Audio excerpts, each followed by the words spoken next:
Ya. Pues como introducción, la denominada enfermedad de Oren o una parahemofilia es una causa pues rara de alteración de la coagulación que puede ser o obtenerse de dos formas, de forma heredada o de forma adquirida. Y pues pues va muy básicamente la deficiencia del factor 5 de la coagulación. Puede ser una deficiencia parcial o completa del factor 5 y pues generalmente la forma heredada tiene un patrón de heredabilidad como autosómica recesiva. Tiene una prevalencia estimada aproximada de 1 en 1 millón y si no tiene una predisposición étnica aparente. Y bueno, de la etiología, como les mencionaba, muy básicamente, a grosso modo, podemos clasificarla de dos formas. La forma heredada y la forma adquirida. De estas dos, la más común sería la forma heredada. Como parte de las características, lo primero que ya les había mencionado, la forma heredada es autosómica recesiva. Hay una mutación en el gen F5, en el brazo largo del cromosoma 1. Hay diferencias entre pacientes homocigotos y heterocigotos. Las diferencias son básicamente pues, clínicas. Un paciente que que esté en un estado homocigoto, pues va a tener una clínica pues, más florida, con mayor sangrado, mayor riesgo de mortalidad evidentemente por los sangrados. Y los heterocigotos incluso podrían causar asintomáticos en algunos casos. De estos, la clasificación también se hace como tipo 1 o una tipo o cuantitativa en cuanto al factor 5. Ahorita vamos a ver las cantidades. Y la tipo 2 que es cualitativa. Usualmente se presenta en edades tempranas. Por tempranas es en pacientes menores de 6 años de vida y puede asociarse a una deficiencia de factor 8. Nada más aquí mencionar que pues, estos dos factores tienen ¿cómo se dice? Que son similares en un 40% de su estructura, es lo que leí. Va específicamente en los dominios A y C, y el B es el que no guarda la similitud. Eso es importante para esta enfermedad. De la forma adquirida es una forma menos común. Es secundaria a una producción de inhibidor de factor 5 y los factores de riesgo son el uso de antibióticos, más específicamente de los betalactámicos, la malignidad, infecciones, hepatopatías y autoinmunidad. Hasta ahorita, ¿Alguien va? Esto es como para ver trombosis, ¿no? No, no es trombosis. O sea, después de esto, ¿qué te pasa? Deficiencia del factor 11. ¿De deficiencias? Y después de sigue Trombofilias. Es una clase de enfermedades secundarias. ¿Y en su temario describen deficiencia del factor 5? Sí. Claro, a ustedes lo que les va a servir es la mutación del factor 5, no la deficiencia del factor 5, que es extremadamente raro. O sea, más bien la trombofilia. Es la más simple. Igual tengo esa clase también. Es la que me equivoqué. Esa es la causa más frecuente de trombos y la mutación del factor 5 de ley. Esa es la que a usted realmente le va a servir porque la deficiencia total del factor 5 pues es... Ahorita le digo exactamente por el programa. Ok. O sea, yo lo saqué así porque en el temario viene como deficiencias o alteraciones de la coagulación y luego venían las trombofilias. Sí, lo pide venían así. adelante. Solo que pues esto al final para ustedes es muy raro, para el hematólogo es raro. Pues con razón, hay bien poquita información. muy poquito. Del Williams es unos párrafos así, bien poquito. Las deficiencias de los factores, el 5 es una de las más raras. Entonces, sí.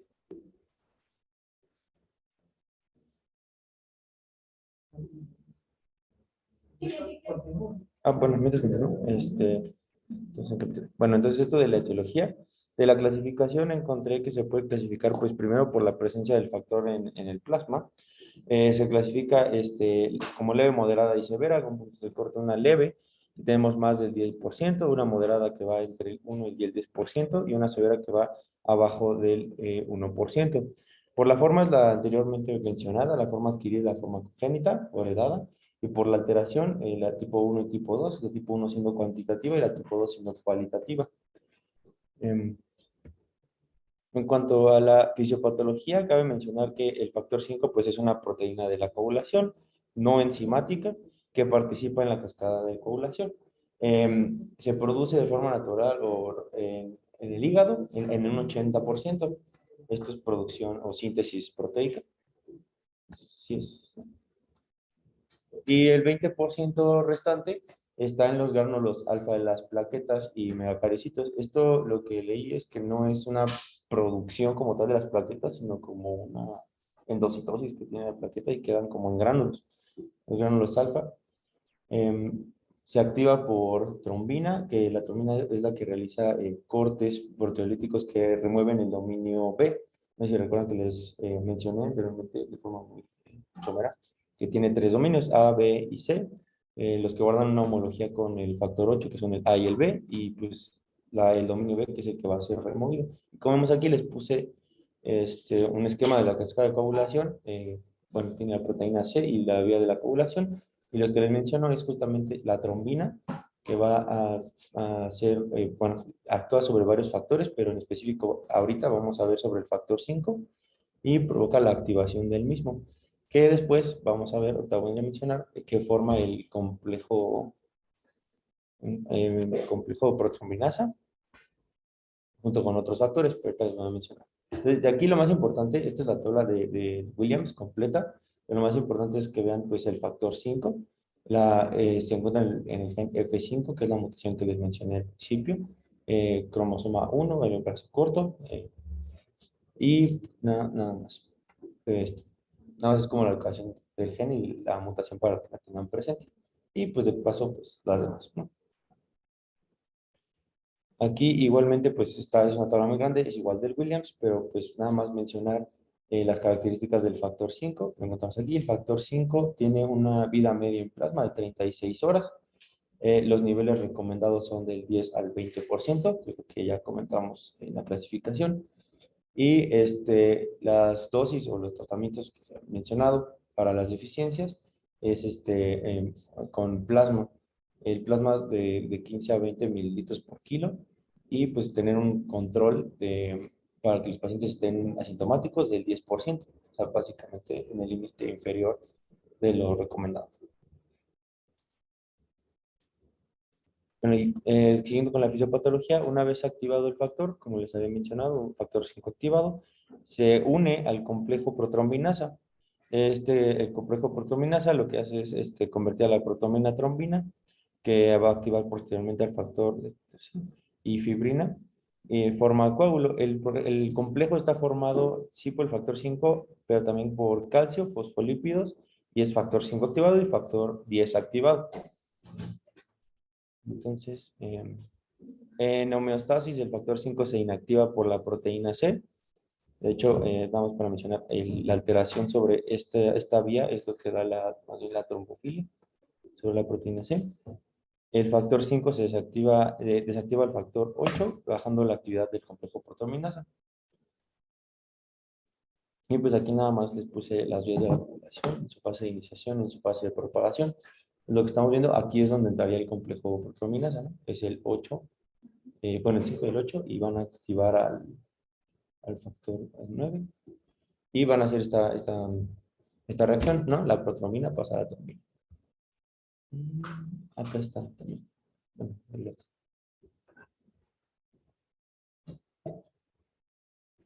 En cuanto a la clínica, lo que vamos a encontrar es, pues, mencionar nuevamente, en cuanto a la herencia, lo importante son los estados. ¿Por qué? Porque el heterocigoto puede cursar asintomático, sin embargo, tener como tal la mutación. Y los homocigotos, pues, tenían una clínica mucho más florida, con una edad de presentación, como les mencioné, menor a los 6 años. Y, pues, es importante tener en cuenta la edad de la presentación de cualquier paciente que llegue con la clínica, que ahorita vamos a mencionar, antecedentes heredofamiliares, y pues los síntomas son básicamente los mismos a una hemofilia, epistaxis, gingivorragia, hematomas cutáneos. De los graves pueden suceder hemartrosis y hasta hemorragia intracerebral. Puede haber un sangrado mucocutáneo, quimos, petequias, sangrados de tubos digestivos que se van a manifestar por hematemesis, hemoptisis o melena. Y pues los pacientes son pacientes que se consideran de cajón pues, como alto riesgo para cirugía, por traumas que ellos tengan o que sean pues, menores y pues procedimientos odontológicos que son muy importantes para ellos. De la evaluación, pues se comenta que se puede utilizar pues, estudios que son como más de rutina, que es los tiempos de coagulación, aunque esto no te hace como tal un diferencial entre otras formas de deficiencias de factores. Puedes encontrar el PT y el TTPA prolongado con un TT normal. De los niveles de actividad del factor, pues van a estar bajos con los puntos de corte que mencionamos, ¿no? Menos de 1 para los severos, de 1 a 10 y mayor de 10. Severo, moderado y leve.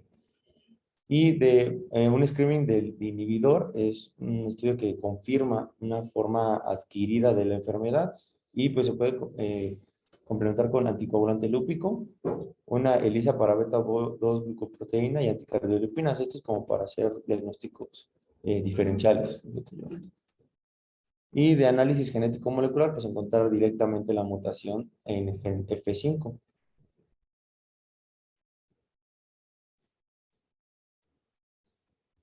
Del análisis genético molecular, la mutación que ya les mencioné anteriormente, la mutación de F5, está compuesto pues, por 6 dominios. Hay lo que se encuentra es una mutación sin sentido en el 61.5% de los casos.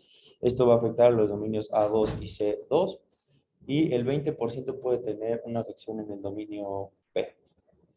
La herencia puede ser el heterocigoto, los niveles son del 50% y en un homocigoto pues van a ir a una deficiencia mayor con menos del 10%.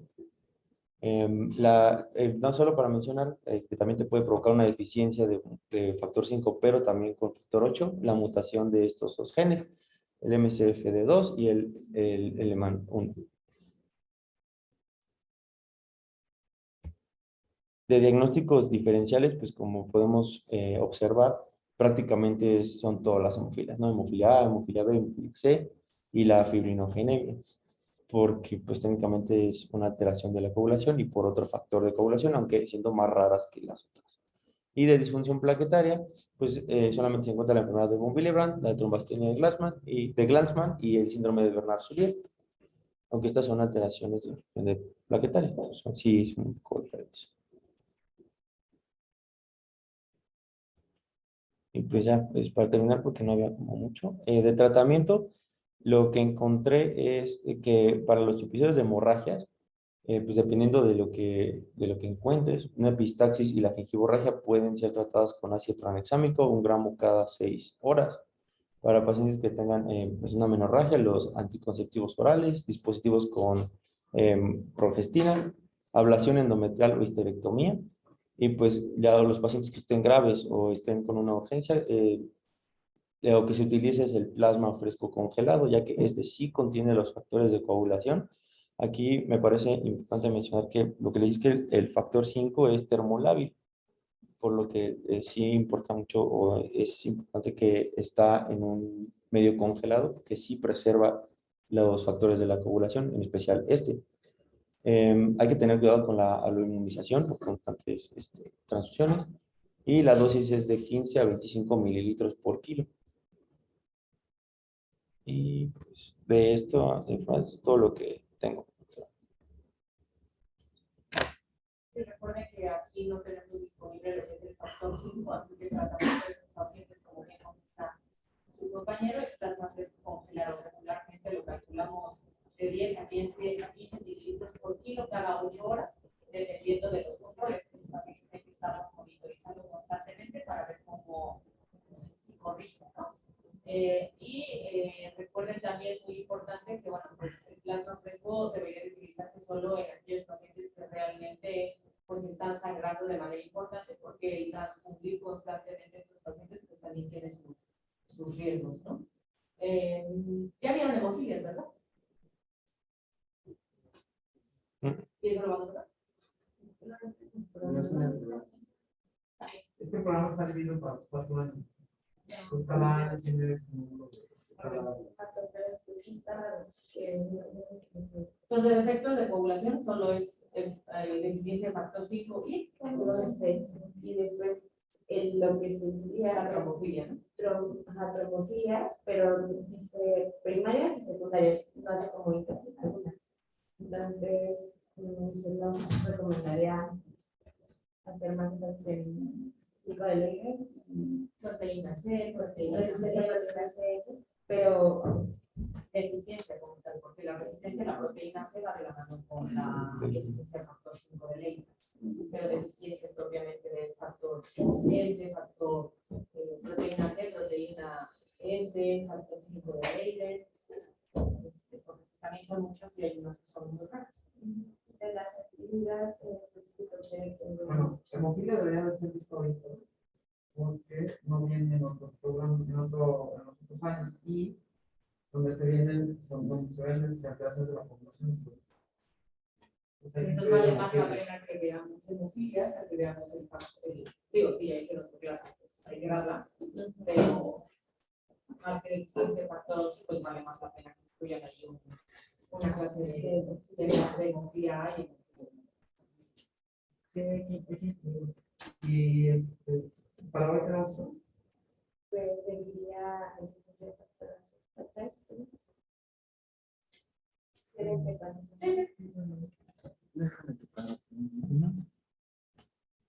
Si no, igual podemos pasar rápido a los factor 5 ley. ¿Cómo quieren? Es que preparó Es que él preparó otra. Es que la verdad me equivoqué y primero hice la de factor 5 de ley y luego hice la de deficiencia. pues si la tienes y quieres la chupamos una vez. Bueno, creo que está completa, pero solo creo. No es que me deje abrirla, porque Que también es muy corta esa clase. es más larga que esta. Mis cosas. Ahí son puras clases, factor 5 ley. Creo que es esta, pero no sé. Oh, ¿no? 6, 20, 24.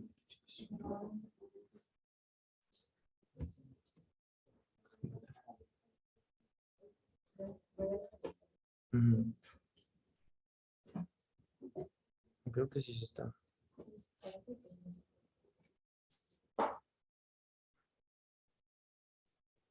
Ujú. Listo.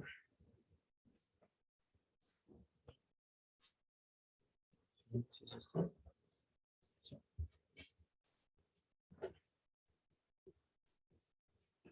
Entonces, pues como para ocupar más el tiempo, ahora les voy a presentar factor 5 de Leiden, ahora la trombofilia. Bueno, como definición, es una enfermedad genética que está caracterizada por una pobre respuesta a la proteína C activada, y esto le confía a los pacientes un riesgo elevado de tromboembolismo. Es la trombofilia congénita más común, conforma del 40 al 50% de los casos de una trombofilia con características familiares y el 20 al 25% de los casos de tromboembolismo venoso. Pues sí es una buena cantidad. Las alteraciones trombofílicas se pueden encontrar hasta el 50% de los pacientes, pero en trombosis venosa. Sí, bueno, encontré que sí se pueden tener trombosis arteriales, pero son muy raras. De hecho, sí te dice que si encuentras algo arterial, no pienses de una forma, primero, en que está trombofilia, pero sí se puede llegar a encontrar. Como parte de la historia, se encontró en un análisis de haplotipo del gen del factor 5, que sugiere que todo comenzó con una mutación como un evento único o un evento aislado, hace en promedio 20 a 30 mil años, posterior a la separación de los blancos con los africanos. Es una separación evolutiva, no tal racial. Que sugiere como tal un polimorfismo balanceado que les confería se sugiere que les confería una ventaja en cuanto a supervivencia por reducción de mortalidad por secundarios sangrados por trauma o parto. Sin embargo, pues no se ha probado como tal un beneficio en la supervivencia asociado a esta supuesta mutación. Que pues comparte la historia, es interesante. esta es otra enfermedad como el von Willebrand, que se veía que solo se daba en personas blancas. De hecho, los reportes dicen que solo el 6% de los pacientes de la gente blanca tiene la presencia de esta mutación. Pero bueno, hoy en día se sabe que también nuestra población tiene deficiencia o mutación, porque no es una deficiencia, una mutación del factor 5 de Leiden.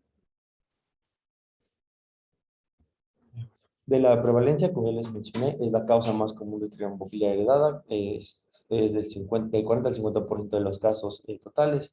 Los heterocigotos se encuentran en 3 al 8% más en Europa y Estados Unidos.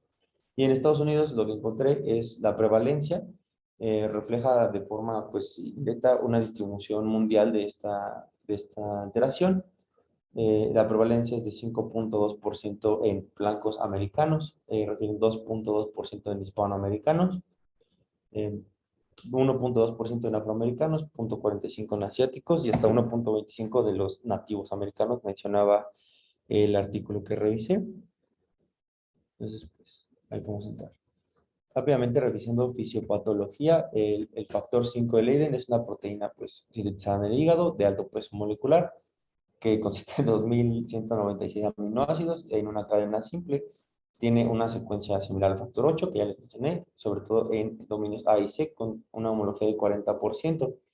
Su concentración en plasma es de 7 microgramos mililitro o 20 nanomol.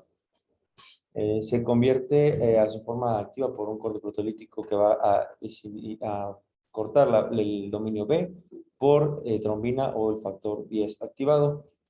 Esta proteína va a tener sitios de unión a fosfolípidos de las membranas, protrombina y proteína C activada. La proteína C activada es lo que va a conferir la inactivación de este factor.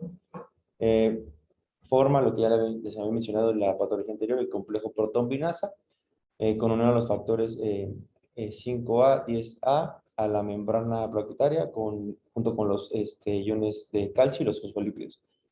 Es básicamente lo que mencioné del complejo protrombinasa. También vamos a ver la otra parte de la imagen que les había presentado en cuanto a la vía de la proteína C, que como tal es un anticoagulante natural que va a cortar e inactivar al factor 5A y al 8A, ambos activados. Disminuye secundariamente la generación de trombina por este corte.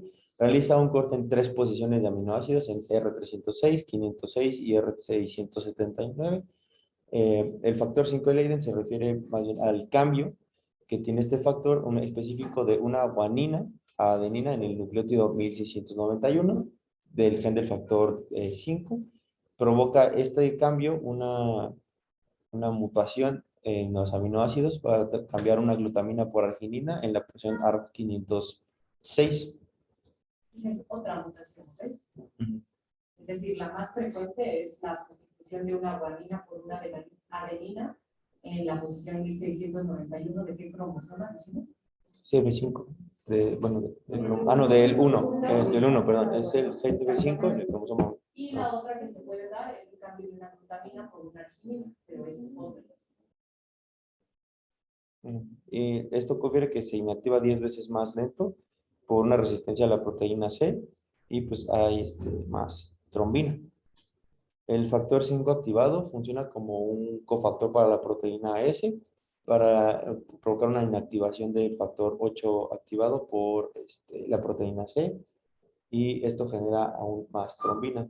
Puede haber elevación del dímero D y del fragmento F1+2 de protrombina. De las manifestaciones clínicas, lo principal es que van a presentar fenómenos tromboembólicos de tipo de índole venosa. La mutación se encuentra en el 25% de los casos en pacientes de primer episodio de trombosis venosa y hasta el 40-50% de los casos en pacientes que ya tienen trombosis venosas recurrentes o relacionado a estrógenos. La trombosis venosa profunda es característico, o lo primero que podemos encontrar es la trombosis en miembros inferiores, aunque en los superiores también ocurre hasta el 20% de los casos, del 9 al 20% de los casos. Y también se puede sospechar cuando el paciente tiene trombosis en sitios poco comunes.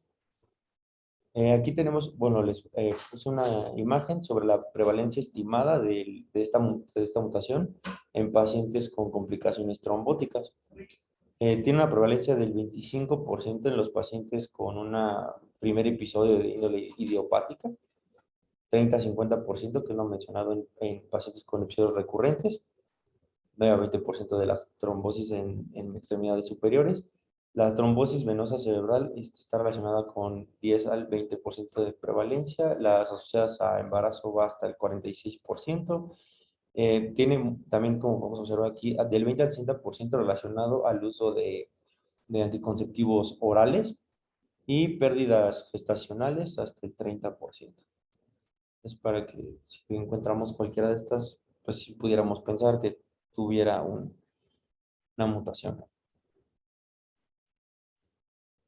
Como parte Entonces, de... de eso sí queda claro, es decir, la deficiencia del factor 5 que dio primero y ahora la mutación del factor 5 de Leiden, lo vemos en el cromosoma 1, ¿están de acuerdo? Está mal dicho decir como tal factor 5, o sea, el factor 5 de Leiden, porque eso no existe, el factor 5 es el factor 5, no es el factor 5 de Leiden. La mutación es la que se conoce como de Leiden, ¿ok? Ana comentó desde la clase pasada que esta tiene una herencia de qué tipo. Recesiva. La deficiencia del factor qué. Y esta mutación del factor de Leiden es dominante, entonces el 90 y tantos por ciento de los pacientes van a ser heterocigotos. Solamente menos del 5% van a ser homocigotos. Los podemos tener en ambas presentaciones. Es importante porque se dice que un paciente heterocigoto tiene solamente tiene 5 veces más posibilidades de tener un evento trombótico que cualquiera de nosotros que en teoría no está diagnosticada con esta mutación. ¿Qué pasa con los homocigotos? ¿Qué tanto se incrementa estos cuadros de trombosis? Hasta una regla de 8, ¿no? De primera vez. Hasta 150 veces más posibilidades de tener un evento trombótico en un homocigoto. ¿En un paciente normal? En una gente normal. Entonces, eso es importante porque probablemente todos los aquí presentes, alguno quizás tenga la mutación 5 de Leiden. Sin embargo, la mutación no va propiamente de la mano con una trombosis. Hay personas que tienen la mutación y jamás se trombosan. Se dice solamente que el 5% de los pacientes que tienen la mutación se llegan a trombosar. Y cuando tú tienes un evento trombótico agudo en un paciente que empiezas a estudiar, solamente el 2 o el 15% va a tener esta mutación. El resto va a tener otras mutaciones o va a ser secundaria el evento trombótico. Por eso les ponen en su clasificación que hay que ver las primarias y las secundarias. Todas estas se conocen como primarias. Ahora, ¿ustedes qué hacen? Les llega un paciente que se los mandaron porque tiene insuficiencia venosa. Le hacen un interrogatorio y le dice que su mamá o su papá ha tenido 2 eventos trombóticos en la pierna, un infarto agudo al miocardio, pero pues el señor está obeso, fuma, es sedentario y llega a ustedes para estudiar. ¿Cuántos años tiene? Tiene 35 años. Entonces, yo sería candidato para estudiar. Trombofilia. Porque ya nunca se deben de tener el evento agudo, pero Sí, porque le vas a estudiar si a él no le ha pasado nada. porque tiene antes. Ah, pero a él no le ha pasado nada. A él te lo mandan porque tiene insuficiencia venosa, está un poco gordo, tiene 35 años y todos los antecedentes de tromboembolismo son de los papás. No, bueno, a él no, pero si ya él tuviera un evento, sí sería una indicación de estudiar. Es un paciente joven, si ya hubiera tenido un evento y tiene antecedentes familiares que también tienen eventos de trombosis, ya podríamos entregarle tranquilidad. Entonces te llega un año después y está aún más gordo, le sobran 40 kilos. Fuma muchísimo. Lo operaron de una cirugía ortopédica recientemente porque algo le pasó en la rodilla y acaba de tener un evento trombótico en la pierna. ¿Qué haría? Es que ahí sí lo tienes muy relacionado. Eso sería cuando tienes un paciente de menos de 45 años con un evento que no te puedes explicar. Pero a él, en este caso, en este contexto, ¿le puedes adjudicar a algo la trombosis? ¿O no?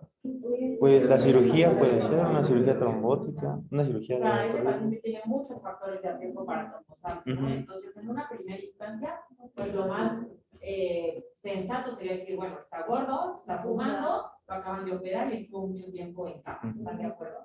¿Qué harían en ese momento? Retirar factores de riesgo. Bueno, no le vas a quitar la obesidad porque no le importa su vida, pero ¿qué vas a hacer con el paciente? Anticoagular. Pues darle tratamiento para la trombosis normal. Ok. Es que esa es como la cuestión. No importa que tenga una trombofilia primaria o los tratos igual.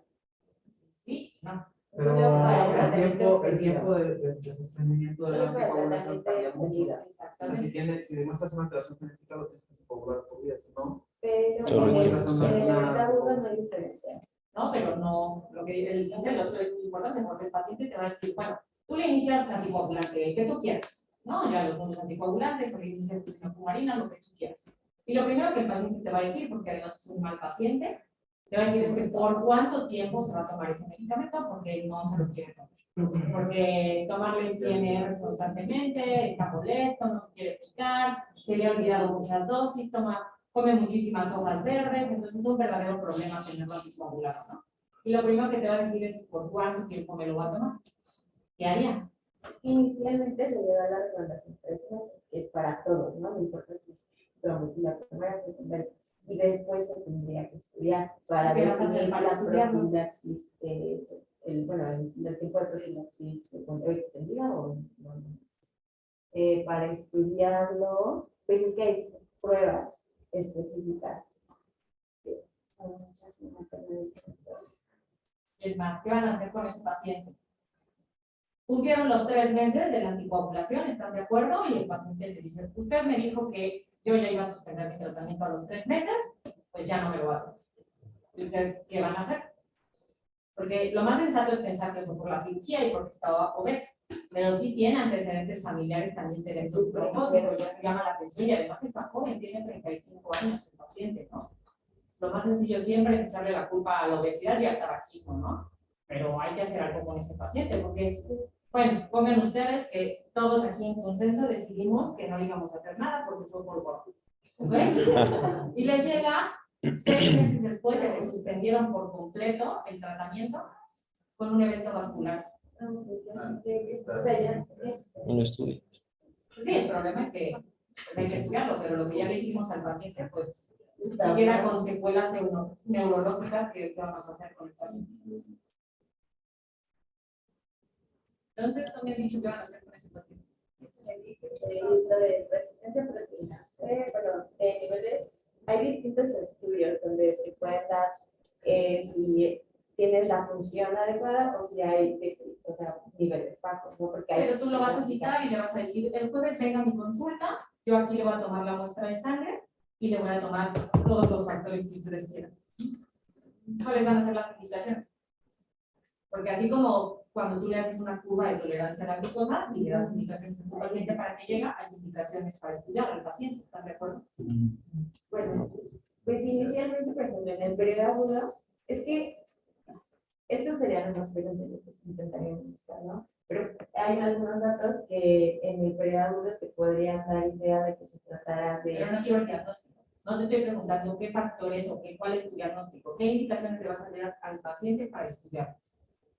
Es decir, sí, cuando tú le tiene haces que unos tiempos de suspender. coagulación a tu paciente, le dices que vayan al Sí. laboratorio. Ya, tiene que suspender, sí, dependiendo de con qué lo tengas anticoagulado. Si lo tienes con los anticoagulantes orales, los NOACs, lo tienes que suspender 5 días medias, que son aproximadamente 3 a 4 días de que me estés dando, previo a la toma de estudios.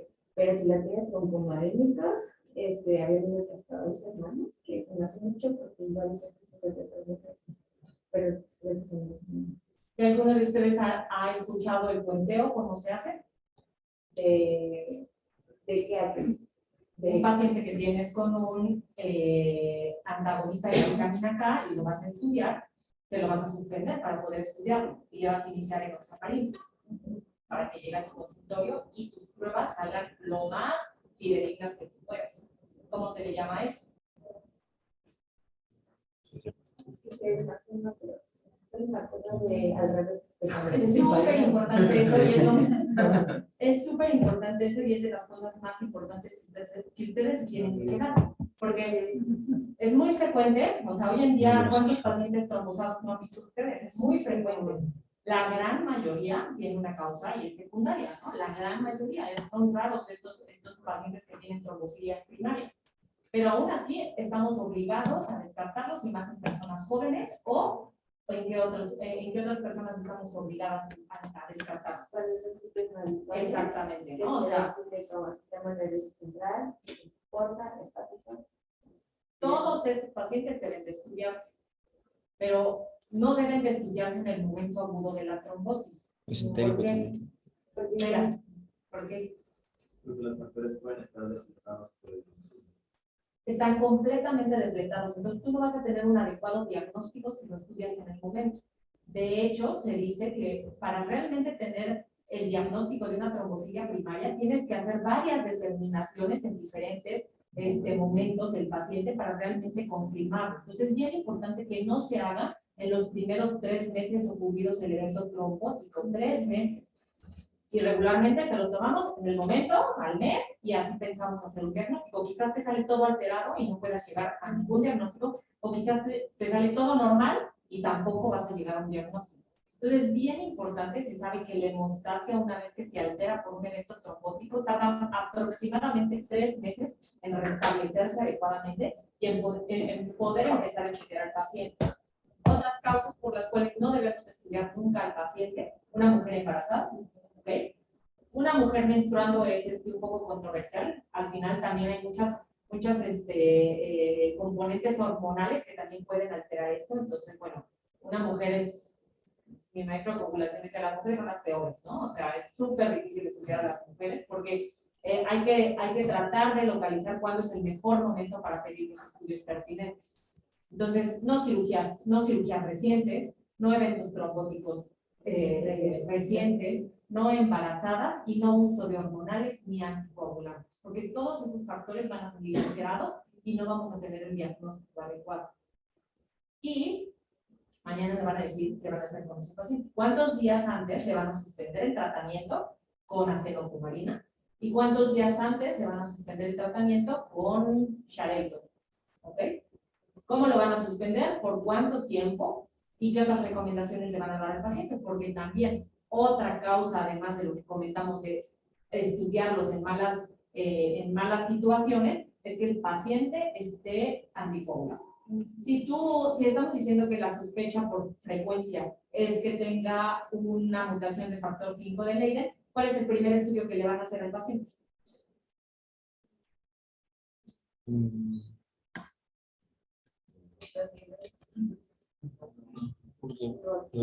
¿Qué le vas a hacer?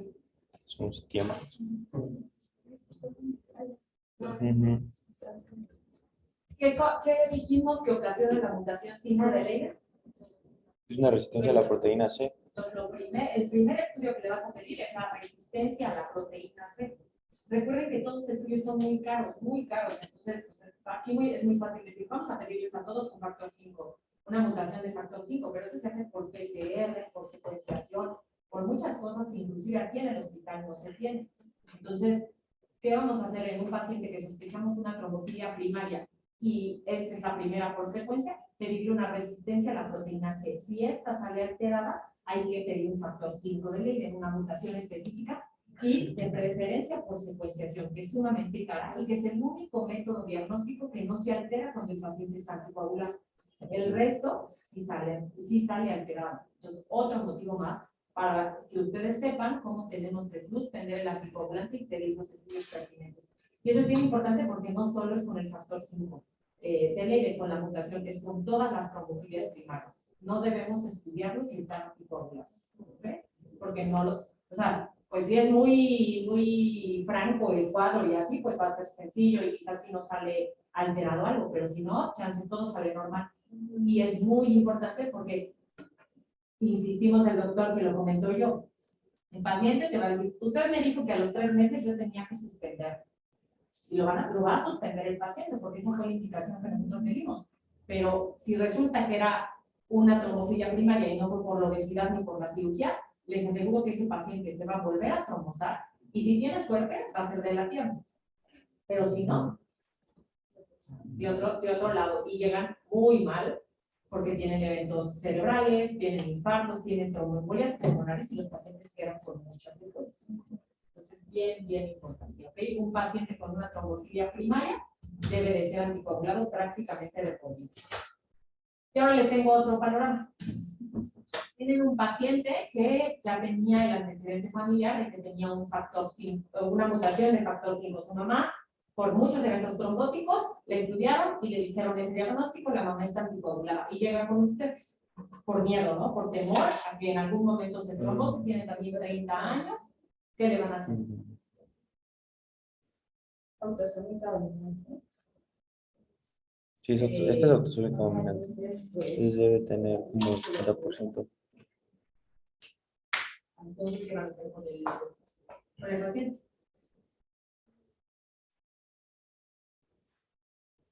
Lo van a estudiar, Pues, lo van a estudiar. Me dicen, no se preocupe, hasta que se trombose me gusta. Demandado.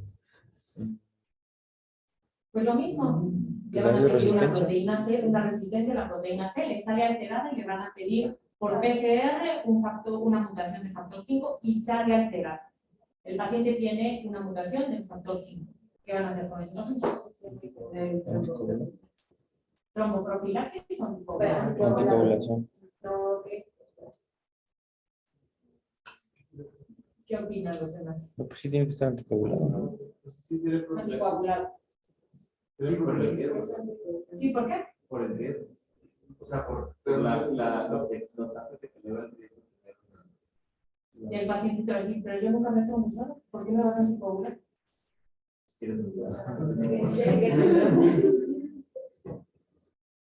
o sea, no te puedes basar en esto. Pues tienen un riesgo de 3 a 8 veces más de un primer evento trombótico y en estado heterocigoto y en homocigoto hasta el 80, de 10 a 80 veces. Sí, ya dijimos que los homocigotos tienen hasta 150 veces de tener eventos trombóticos. Pero, ¿en cuántos pacientes sí les vas a poder medir si son heterocigotos o homocigotos? Bueno, pero, o sea, yo digo que con 8 veces más de riesgo, pues ya hay que anticoagular. O sea, pero pues esa es la riesgo. El paciente te vuelve a decir, doctora, yo leí, y pues la única indicación de recibir anticoagulante es que me haya trombosado. Yo no tengo por qué estar anticoagulado.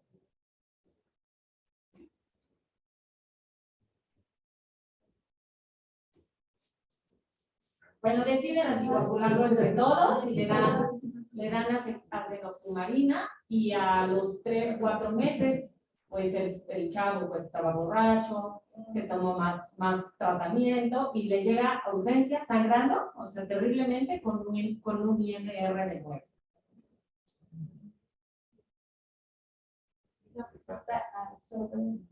No, rarísimo.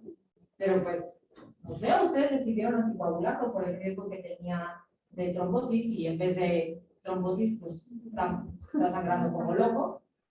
Ya está chocado en urgencias con un INR de 9 y no tiene plasmas frescos. Pues no sé, yo creo También que acá hay una mutación de un factor. ¿Ok? No, pero.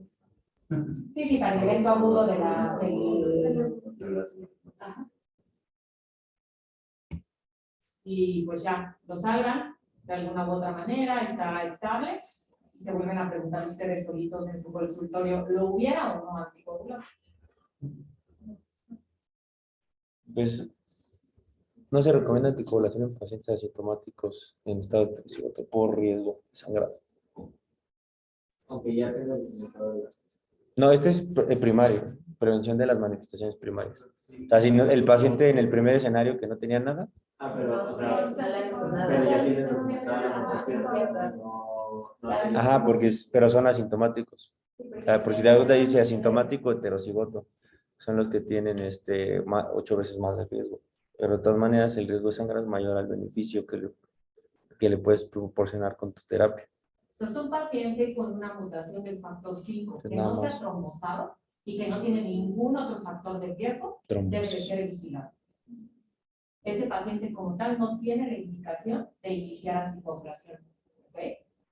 Ahora, un paciente así, que justamente no es lo mismo que tenga 30, que tenga 80 años, ¿están de acuerdo? Si una señora afortunadamente tiene 80 años, tiene una mutación del factor, pero se va a operar de la cadera, por ejemplo, ustedes saben que va a estar hospitalizada en la cama por mucho tiempo, pues es una señora que definitivamente en el postquirúrgico no debemos dejarle solo tromboprofilaxis, debemos de anticoagular. Ya después, dependiendo de cómo va recuperando su vida y las actividades que haga en casa, vamos a decidir si retiramos por completo la anticoagulación y dejamos tromboprofilaxis. Pero estrictamente, y eso ha sido muy controversial por mucho tiempo, es qué haces con esos pacientes, porque pues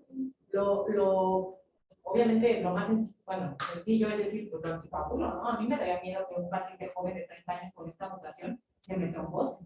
Y repito, pues casi lo de menos es que tenga, uno piensa, bueno, es una trombosis venosa, ¿no? Pero bueno, los pacientes tienen muchas secuelas, ¿no? Mucho dolor posttrombótico, edema, tienen mucho.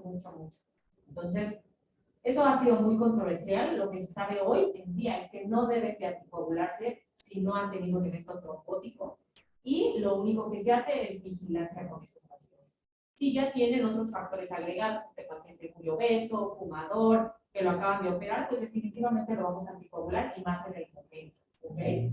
Pero el riesgo de sangrado es mayor al beneficio que tú le vas a dar si no ha tenido estos casos. Y en ese contexto, si tienes al paciente con la mutación ya documentada, ya hace una trombosis, por algún otro factor de riesgo, una cirugía así, ¿ya te cuenta para anticoagularlo? Sí, porque tú no vas a determinar al 100% por qué ese paciente se trombosó.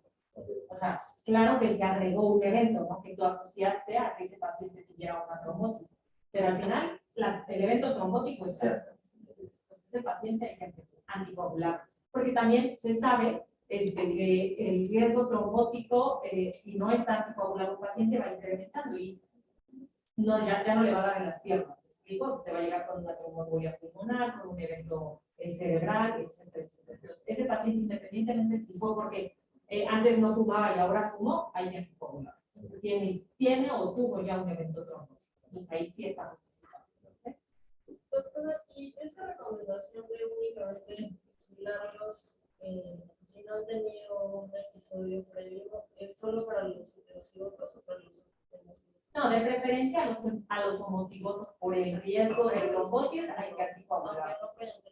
Así es. Pero bueno, por ejemplo, aquí en el hospital no tenemos esa medición. Aquí lo que hacemos es una resistencia a la proteína C y un factor 5. Pero no te dicen de qué tipo, ¿me explico? Entonces, pues es difícil. Y más, pues vean el contexto. O sea, pues estos pacientes son pacientes muy jóvenes. O sea, te llega, estuvo ingresado en neuro por un evento cerebral, pero nadie, no hemorrágico, obviamente, nadie se preguntó absolutamente nada y llega en macro para un protocolo diagnóstico. Es un paciente que no tuvo por qué haberse trombosado, o sea, es un paciente joven. Entonces, esos pacientes hay que tener mucho cuidado. No es lo mismo que se te trombose una abuelita de 80 años a un niño de 30 años. ¿Okay? Tengo ahorita uno en reuma que se trombosó por primera vez a los 13 años de edad. A los 15 años le hicieron el diagnóstico de SAF a un varón. Entonces, siempre hay que estudiar a esos pacientes, ¿no? Siempre. Y la pasa por el medio privado, antes de esos estudios. No tengo ni idea, son muy caros. Bueno, muy caros, bueno, no sé qué es muy caro para ti, pero son caros, son estudios de 7,000, 8,000 pesos por cada factor que pidas. Entonces hay que tener cuidado porque pues, es muy fácil decirle, pídele todo un perfil de trombosis, pero si le vas sumando... Panel de trombosis. O sea, 30 y tantos, 40 y tantos.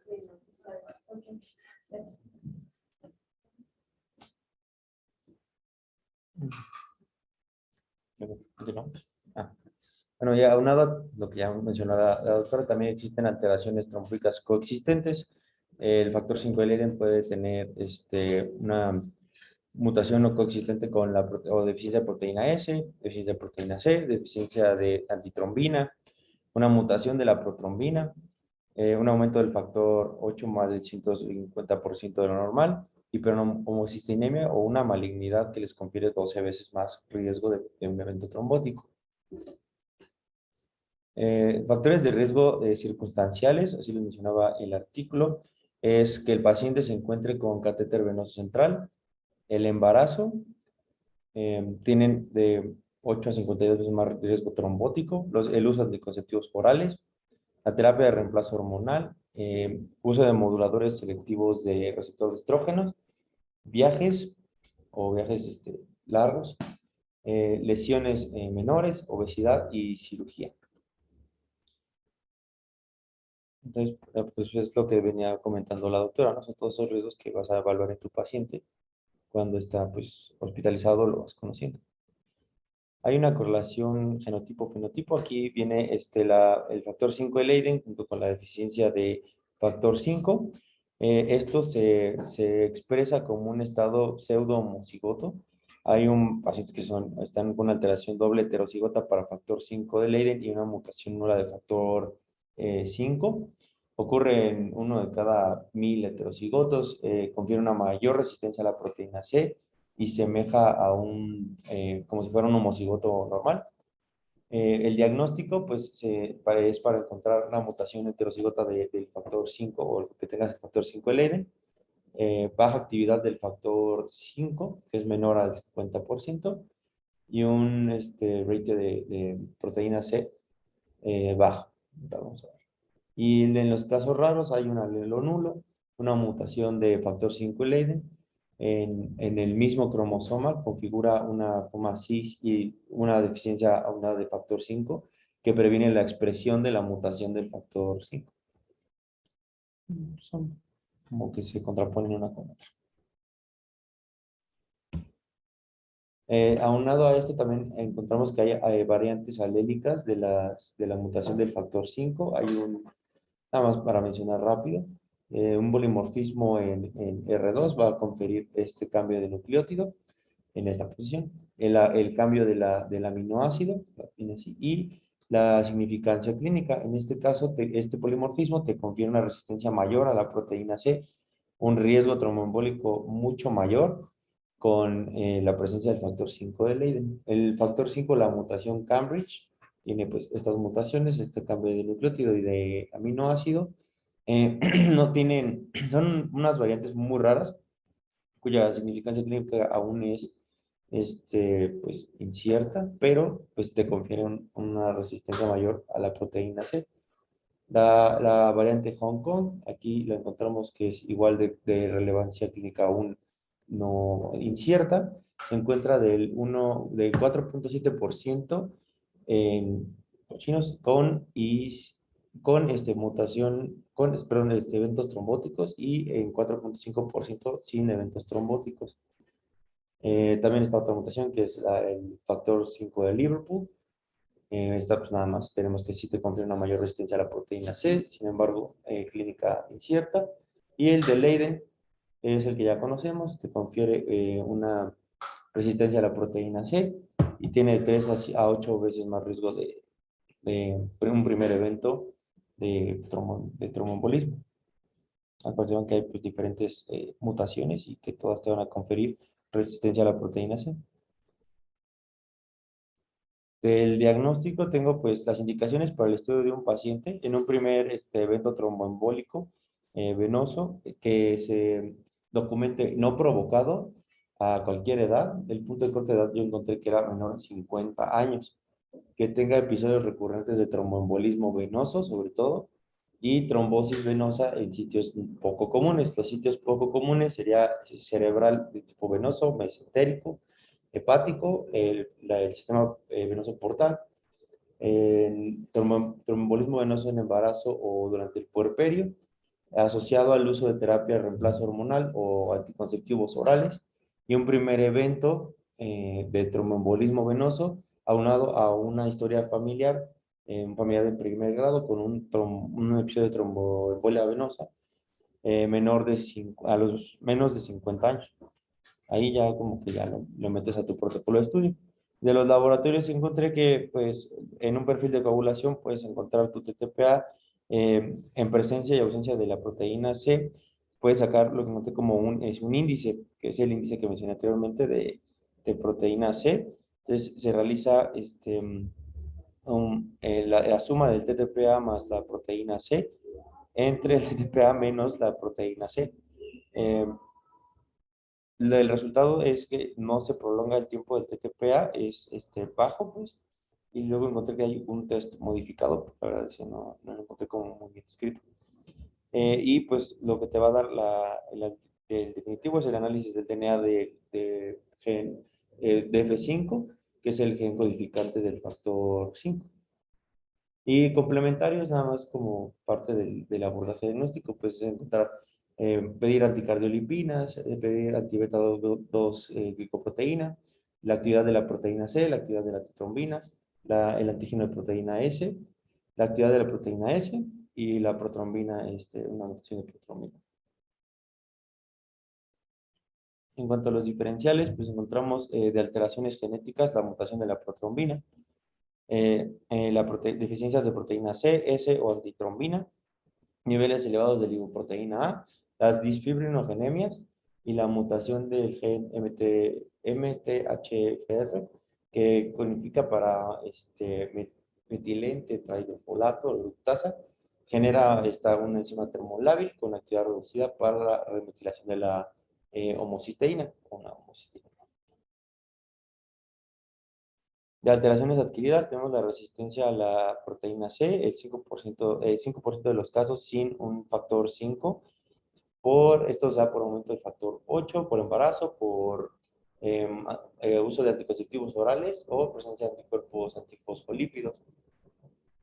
El síndrome antifosfolípidos, la hiperhomocisteinemia y el aumento de los niveles de factores de coagulación.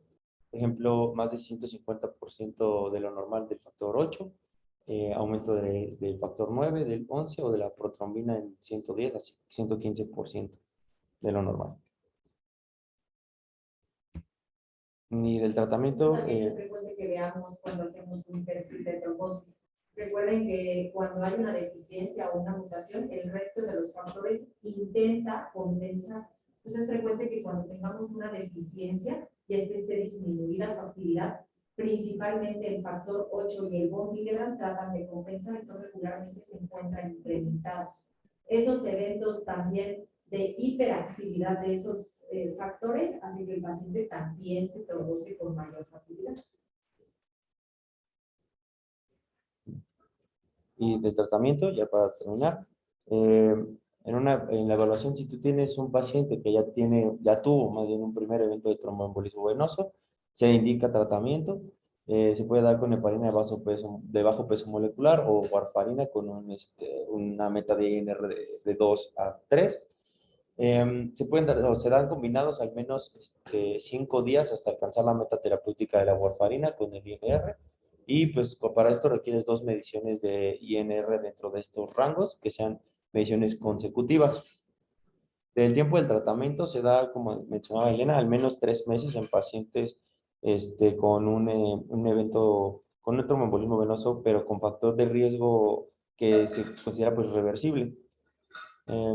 Los heterocigotos no son indicación de anticoagulación sostenida en ausencia de otros factores de riesgo.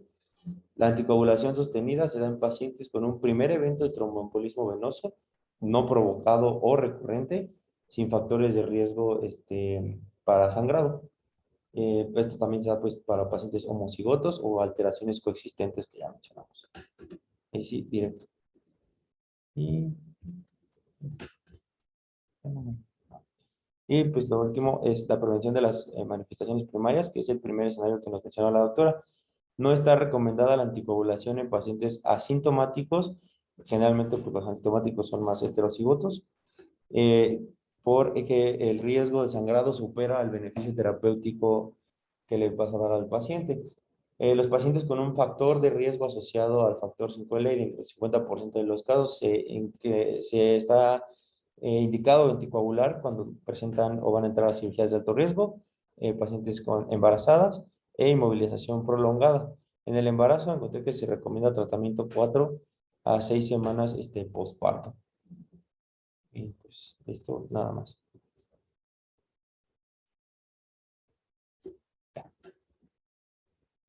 ¿Algunas preguntas? Pues sí. El embarazo que tiene sobre Exacto. De De Corina. referencia no se